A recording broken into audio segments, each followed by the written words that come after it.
गांव के बीचों बीच लल्लन की छोटी सी चाय की दुकान थी। टीन की छत पर बारिश की बूंदें इतनी तेज गिर रही थी कि ऐसा लग रहा था जैसे कोई ऊपर बैठकर ढोल बजा रहा हो। दुकान के अंदर धुएं अदरक वाली चाय और भीगे कपड़ों की मिली जुली खुशबू फैली हुई थी। कोने में 4 लोग बैठे थे, भोलाराम, फेकू यादव, मास्टर जी और खुद लल्लन चाय वाला। इस गांव का सबसे बड़ा दुख पता है क्या है? मेरी शादी ना होना। अरे नहीं रे, यहाँ बीमारी आ जाए तो आदमी पहले भगवान को याद करता है, फिर शहर को। सही बात है। पिछले महीने छोटू को सिर्फ बुखार था, शहर ले जाते हालत खराब हो गई। बारिश और तेज हो गई। तभी बाहर से एक आदमी भागते हुए आया, पूरा भीगा हुआ। वो था बिजू किसान। अरे जल्दी चाय दो लल्लन, ठंड से जान निकल रही है। क्या हुआ? खेत देखने गए थे? नहीं भाई, अम्मा की तबीयत खराब है, रात से तेज बुखार है। फिर क्या, वही पुराना झाड़ फूक वाला बाबा बुलाना पड़ा। अरे वही जो हर बीमारी में बोलता है ऊपर वाली हवा का असर है। हाँ वही, और जाते जाते 2 मुर्गे भी ले गया।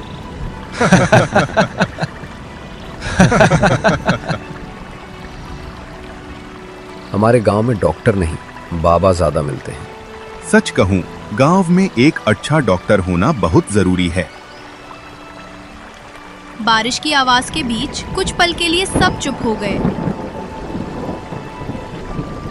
तभी दूर सड़क की तरफ से एक अजीब सी आवाज सुनाई दी।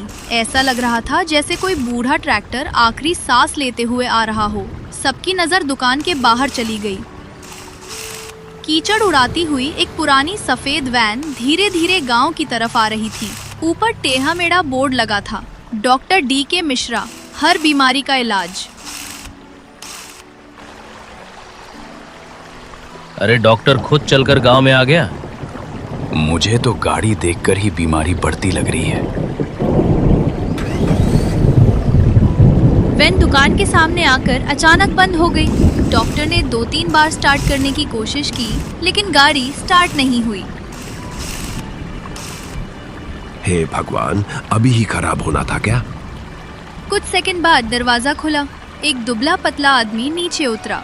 बालों में इतना तेल कि बारिश भी फिसल जाए, गले में स्टेथोस्कोप, हाथ में पुराना बैग और चेहरे पर नकली आत्मविश्वास।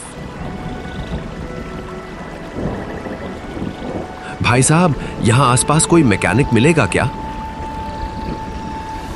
इस बारिश में अभी तो भगवान भी छुट्टी पर है।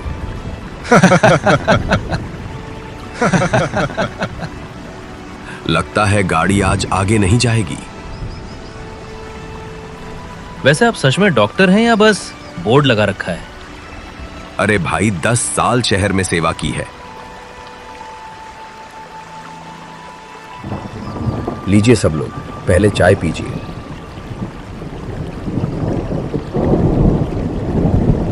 डॉक्टर ने गरम चाय का घूंट लिया और दुकान के बाहर बारिश देखने लगा।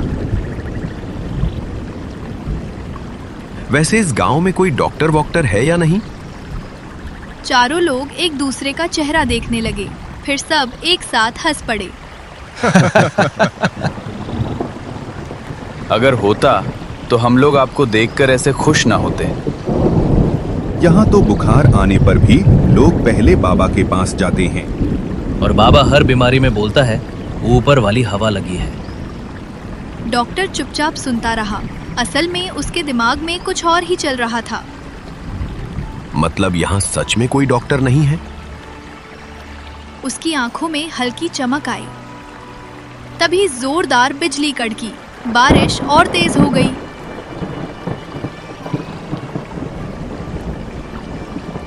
डॉक्टर साहब, आज की रात तो आप कहीं जा नहीं पाएंगे। हाँ, सड़क का हाल बहुत खराब है। वैसे भी गांव को पहली बार डॉक्टर मिला है, भागने थोड़ी देंगे। सब हंस पड़े। डॉक्टर ने हल्की मुस्कान दी, लेकिन अंदर ही अंदर वो यही चाहता था, क्योंकि सच ये था, उसे आगे जाना ही नहीं था। नहीं, मैं आपको तकलीफ नहीं दूंगा। अरे कैसी बात कर रहे हैं, मेरा पीछे वाला कमरा खाली है, 2 दिन आराम से रुक जाइए। और अगर गांव वालों को पता चला कि डॉक्टर आए हैं तो सबकी आधी बीमारी वैसे ही ठीक हो जाएगी।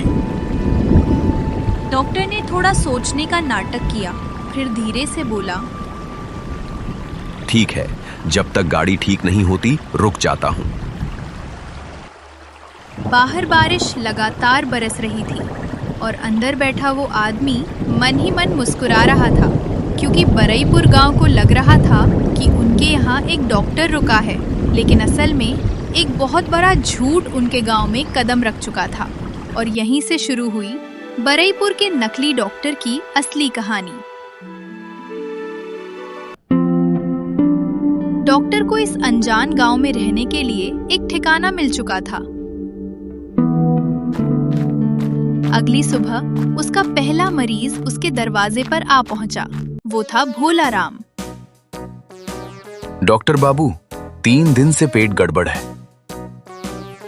सुबह कितनी बार गए? 4 बार। बस चिंता मत करो, 8 बार होने दो, बीमारी बाहर निकल रही है। डॉक्टर ने जेब से एक रंग बिरंगी गोली निकाली। ये खाओ, अगर ठीक हो गए तो 100 रुपए, नहीं हुए तो 2 गोली और दूंगा। शाम तक खबर फैल गई, नया डॉक्टर बड़ा तेज है। असल में भोला राम ठीक इसलिए हुआ क्योंकि उसने सिर्फ बासी कचौड़ी खाई थी, पर गांव वालों को लगा डॉक्टर बाबू चमत्कारी हैं। अब कुछ मरीज उसके पास आ गए इलाज करवाने। रात को डॉक्टर अकेले बैठा हिसाब कर रहा था। आज 5 मरीज 500 रुपए, कल 10 मरीज 1000 रुपए। अरे वाह डीके, तू तो सच में डॉक्टर बन गया। असलियत ये थी, उसका नाम देव कुमार था। वो शहर में एक मेडिकल स्टोर पर काम करता था। थोड़ी बहुत दवाइयों के नाम याद थे। एक दिन मालिक ने चोरी के शक में निकाल दिया। तब उसने सोचा, डिग्री नहीं तो क्या, आत्मविश्वास तो है। कोई छोटे से गांव में चला जाता हूं जहां डॉक्टर ना हो, वहां डॉक्टर बनकर खूब पैसे कमा लूंगा। तभी वो इस गांव में आता है।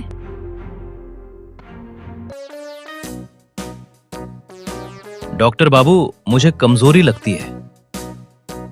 क्या काम करते हो? कुछ नहीं, बस यही बीमारी है। रात में नींद भी नहीं आती। मोबाइल चलाते हो? हाँ, तो मोबाइल बंद करो। पर मेरा मोबाइल तो खराब है। तो फिर पड़ोसी का बंद करो।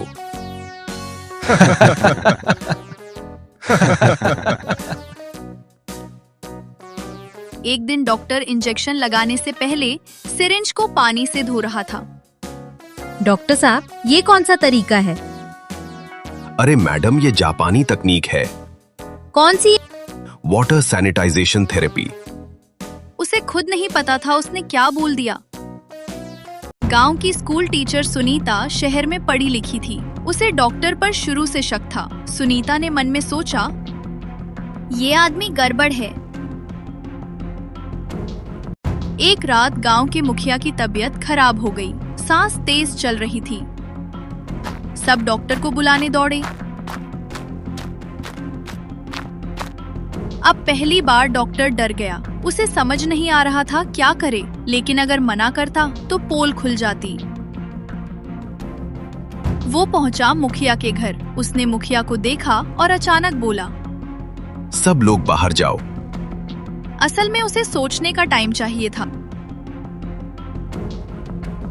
उसने देखा कि मुखिया के कमरे में अंगीठी जल रही थी।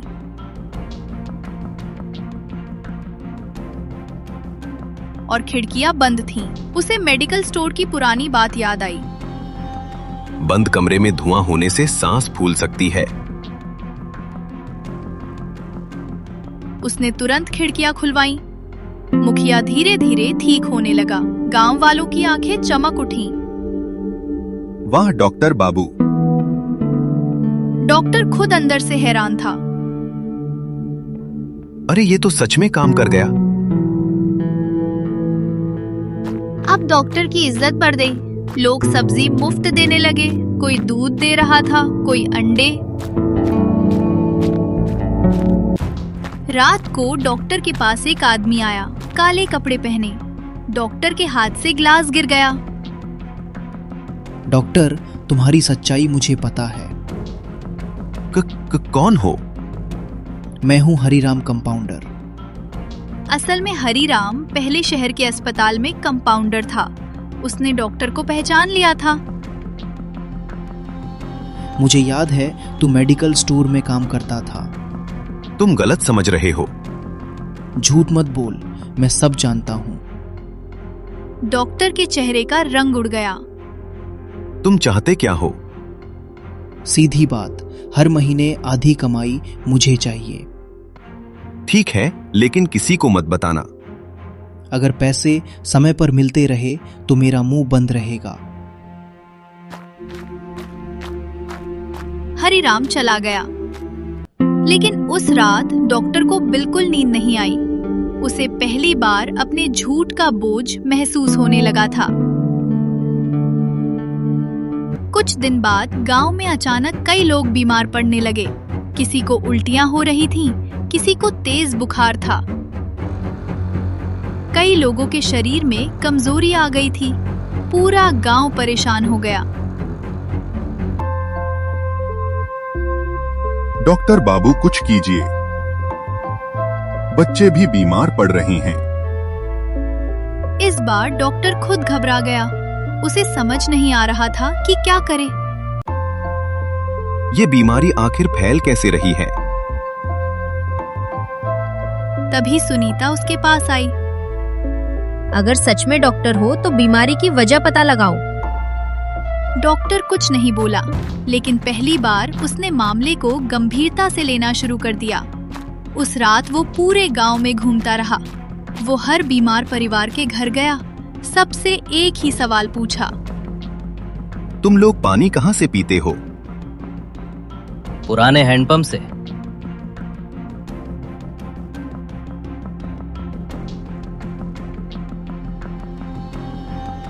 लगभग सभी लोगों ने एक ही जवाब दिया। डॉक्टर सोच में पड़ गया। आधी रात को वो अकेला हैंडपंप के पास पहुंचा। तभी उसकी नजर पास के नाले पर पड़ी। नाले से काला गंदा पानी रिसकर हैंडपंप की तरफ जा रहा था। अरे, ये तो बड़ी गड़बड़ है। उसने आगे जाकर देखा। नाले का पानी पास वाली फैक्ट्री से निकल रहा था। यही बीमारी की वजह है। अगले दिन डॉक्टर ने पंचायत बैठाई। पूरा गांव चौपाल पर जमा था। फैक्ट्री का मालिक भी वहां पर मौजूद था। डॉक्टर ने बोलना शुरू किया।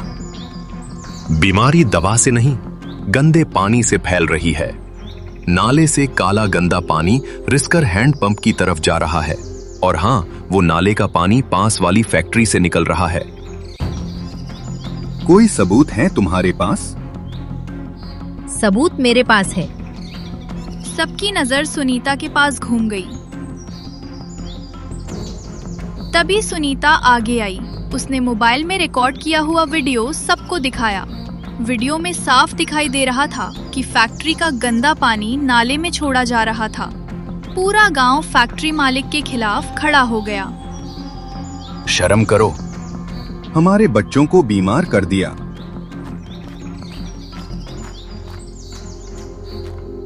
उसी समय भीड़ में से हरिराम आगे आया। अरे पहले इसकी सच्चाई भी सुन लो।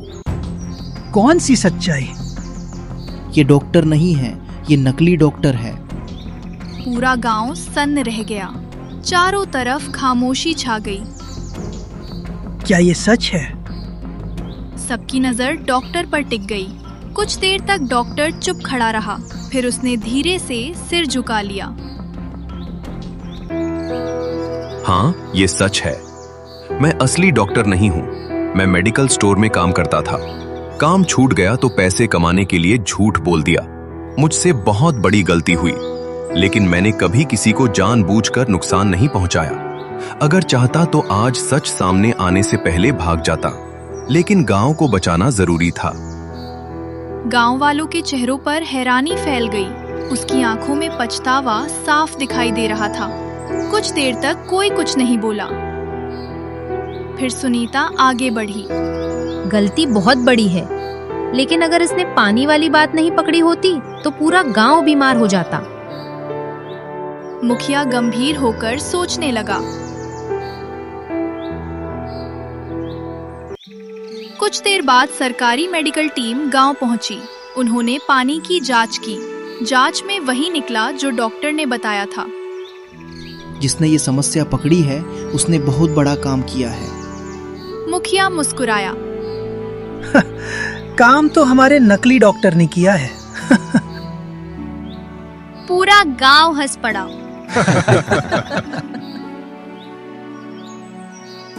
कुछ दिन बाद डॉक्टर गांव छोड़ने लगा। उसकी पुरानी वैन फिर चाय की दुकान के सामने खड़ी थी।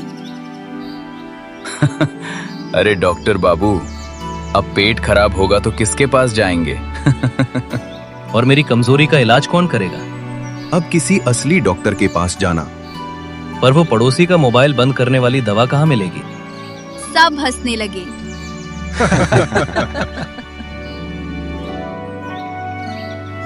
अगर सच में लोगों की मदद करनी है तो पढ़ाई करो, असली डॉक्टर बनो।